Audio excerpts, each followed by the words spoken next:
చూస్తున్న ప్రేక్షకులందరికీ నమస్కారం. గత సంవత్సరం వరుస సినిమాలతో తెరపై సందడి చేసినప్పటికీ ఆశించిన స్థాయిలో మెప్పించలేకపోయింది బాలీవుడ్ హీరోయిన్ కంగనా రనౌత్. ఆ లోటును తీర్చడానికి త్వరలో ఎమర్జెన్సీ సినిమాతో అభిమానుల ముందుకు వస్తుంది. ఆమె ప్రధాన పాత్రలో నటిస్తూ స్వీయ దర్శకత్వంలో నిర్మిస్తున్న చిత్రమే ఎమర్జెన్సీ. ఇందుకు సంబంధించిన ఒక కొత్త పోస్టర్ను సైతం ఆమె సామాజిక మాధ్యమాల వేదికగా పంచుకుంది. భారతదేశంలో చీకటి క్షణాల వెనుక ఉన్న కథను తెలుసుకోండి.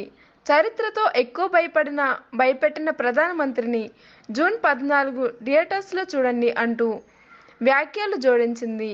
ఈ సినిమాలో దివంగత ప్రధానమంత్రి ఇందిరాగాంధీ పాత్రలో కనిపిస్తుంది కంగనా.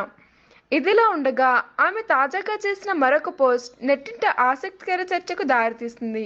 ఈమె ఈజ్మై ట్రిప్ వ్యవస్థాపకుల్లో ఒకరైన నిశాంత్ పిట్టితో తాను రిలేషన్స్తో ఉన్నట్లు వస్తున్న వార్తలపై కంగనా రనౌత్ స్పందించారు.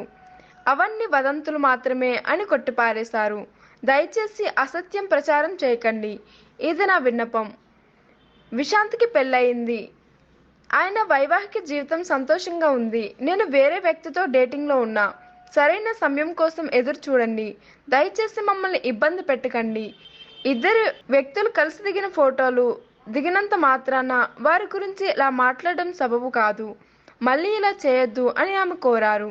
ఇటీవల ఆమె ఓ ఇంటర్వ్యూలో కలిసి ముంబై వీధుల్లో చక్కర్లు కొట్టారు. ఆ ఫోటోలు నెట్టింట వైరల్గా మారాయి. తనను తన హెయిర్ స్టైలిస్ట్ అని సోషల్ మీడియా వేదికగా తెలిపారు. చూశారు కదా, ఈ వీడియో నచ్చితే లైక్ చేయండి, షేర్ చేయండి, సబ్స్క్రైబ్ చేయండి. నేను మీ మనసు యాంకర్. హాయ్ అండి, నేను మీ కార్తికేయ. టీఎఫ్సీసీ లైవ్ ఛానల్ని లైక్ చేయండి, షేర్ చేయండి, సబ్స్క్రైబ్ చేసుకోండి. This is Nikhil. టీఎఫ్సీసీ ఛానల్ని ఎంకరేజ్ చేయండి, లైక్ చేయండి, subscribe. Hello, this is heroine Alekhya Angel. TFCC live ఛానల్ని లైక్ చేయండి, షేర్ చేయండి, సబ్స్క్రైబ్ చేయండి. టీఎఫ్సీసీ ఛానల్ని లైక్ చేయండి, షేర్ చేయండి, సబ్స్క్రైబ్ చేయండి. నేను మీ హీరోయిన్ మౌర్యాని. Thank you. అందరికీ నమస్కారం. నేను మీ Geetha Madhuri. TFCC live like చేయండి, షేర్ చేయండి, సబ్స్క్రైబ్ చేయండి. హాయ్ అందరికీ నమస్కారం. నేను మీ Madhupriya. Please like, share, subscribe to TFCC live. Please subscribe TFCC channel. Like చేయండి, షేర్ చేయండి.